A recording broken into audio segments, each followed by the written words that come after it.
Beda. Kalau misalnya miom, Vanessa, itu dari rahim, uterusnya sendiri. Kalau misalnya kista, itu kita lebih dominan ngomongnya di indung telur. Harus dicari tahu dulu penyebabnya. Paling sering itu gara-gara kista endometriosis, dan juga ada juga karena adenomiosis ataupun mioma uteri. Juga ada yang menyebabkan nyeri karena memang benjolannya terlalu besar, jadi mengganggu persarapan pembuluh darah, itu juga bisa membuat nyeri. Untuk memastikan ada masalah atau enggak di usia reproduktif. Gitu. Karena kalau pembahasan kita sekarang tentang miom, 20-50% itu usia reproduktif pasti ada miomnya.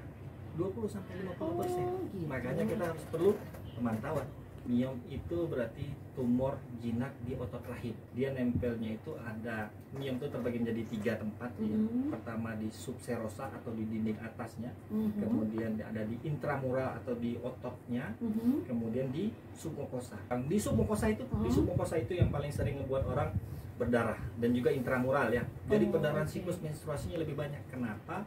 Karena lapisan dari endometrium itu menjadi lebih panjang, makanya siklus menstruasi lebih panjang biasanya gitu, dan darahnya lebih banyak. Belum ada menemukan penyebab pasti kenapa miom, tapi banyak hipotesis yang menunjukkan bahwa itu karena ketidakseimbangan antara hormon estrogen dan progesteron.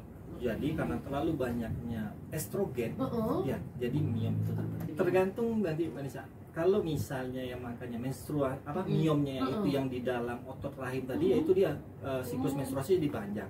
Tapi kalau misalnya miomnya itu yang ada di subserosa, dia keluhannya menstruasi nggak ada masalah, tapi terasa perutnya mulai membesar. Jadi subserosa itu keluhannya apa? Perutnya terasa membesar, pas dipegang ada benjolan, mulai nanti mengganggu ke buang air besar jadi terganggu, buang air kecil jadi terganggu, kok perutnya terasa begah gitu. Kalau misalnya orang sudah ada miom, misalnya orang sudah ada miom gitu kan ya, dia misalnya usia di 50-an yang sudah mau menopause ya, kalau misalnya miomnya tidak mengganggu, tidak kita apa-apakan, karena hormon estrogen pada saat menopause itu pasti menurun. Yang miom ini kita bahas yang miom dulu ya, yang dari miom ya. Penyebab eksternalnya dipastikan sih nggak ada, tapi dari pola hidup kita harus lakukan tindakan operatifnya histerektomi. Ya, kalau misalnya ibunya sudah punya anak, kemudian sudah memang tidak ingin ada keturunan lagi atau apa, biasanya kita lakukan pengangkatan rahim.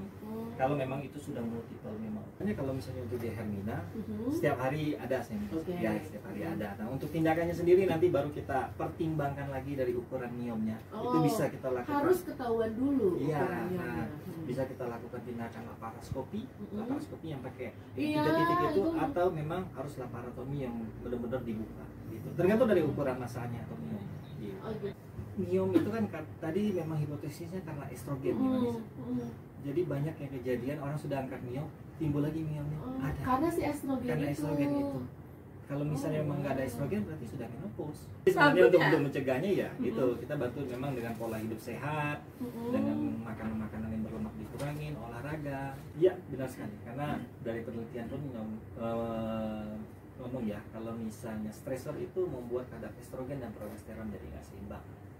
Setiap hari ada dari Senin ya, pagi sampai sore. Kalau misalnya Jumat Sabtu baru sore sampai malam. Tinggal lemak tuh boleh nggak sih dikonsumsi untuk yang punya miom? Mungkin tadi ngedenger yang soal lemak itu kali ya. Gimana? Nggak ada masalah. Nggak ada masalah. Ya? Tapi harus diimbangi dengan olahraga, karena biar dipecah nanti lemaknya jadi energi. Lancar tuh kita harus ngapain? Karena mungkin takut kali mens nggak lancar.